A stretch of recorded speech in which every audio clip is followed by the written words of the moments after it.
Now let's start looking at perpendicular lines, okay? We know the parallel means that the slopes have to be the same. Look at the definition of perpendicular lines. They are negative reciprocals of each other. What does that mean? Easy. If a slope is 2, a negative reciprocal would mean, wait, isn't that 2 over 1? The reciprocal of it would be 1/2. The negative reciprocal of that would be negative 1/2. You see what I'm doing? Flipping it and making it a negative.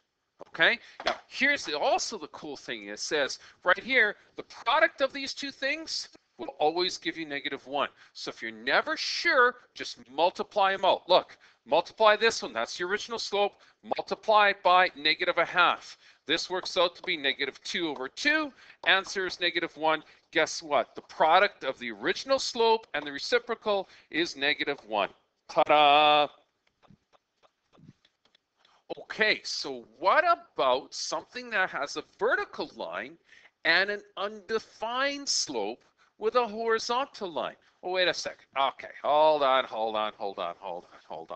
Apparently, you should be able to multiply those guys together and get -1. Well, wait a second. An undefined slope and a horizontal slope. Horizontal slope has a slope of 0 over 1.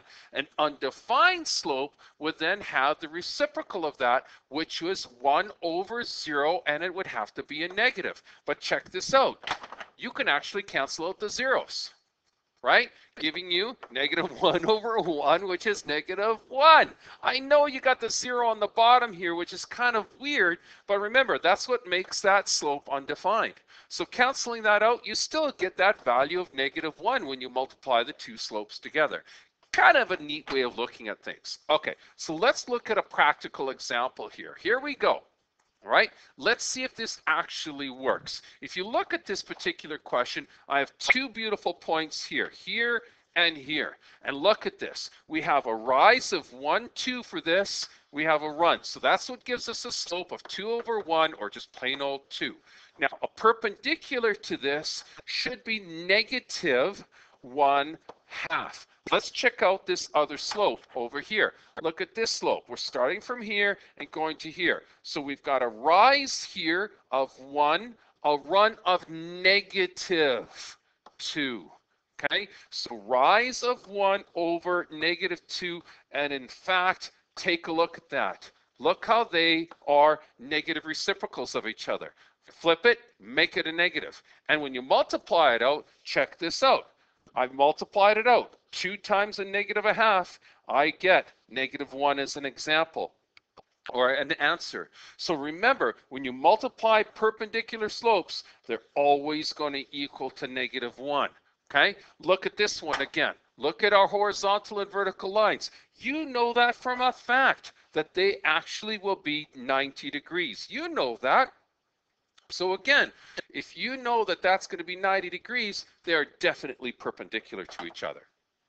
Okay, let's look at an example then. It says, consider the line segment AC with a slope of 2/5. There we go. It has a slope of 2/5. It says, determine the slope of the line perpendicular to AC. Okay, so there's the slope of AC. Let's call it AC slope is 2/5. Perpendicular to this, there's the symbol for perpendicular. Why? 90 degrees. Now, so the slope that is perpendicular to this would have to be reciprocated, 5 over 2, and negatived. So just change the sign and flip it, okay? And it says, prove that they are perpendicular by multiplying the two slopes. Okay, 2 over 5 times -5 over 2. And look what you get, straight across. That becomes -10, straight across, that becomes 10. -10 over 10 is -1, and that's proved. So what I want to show you in the next couple of podcasts is we're going to go at very, very heavy duty into some really, really cool numbers, and that's going to help us even understand perpendicular slopes even more.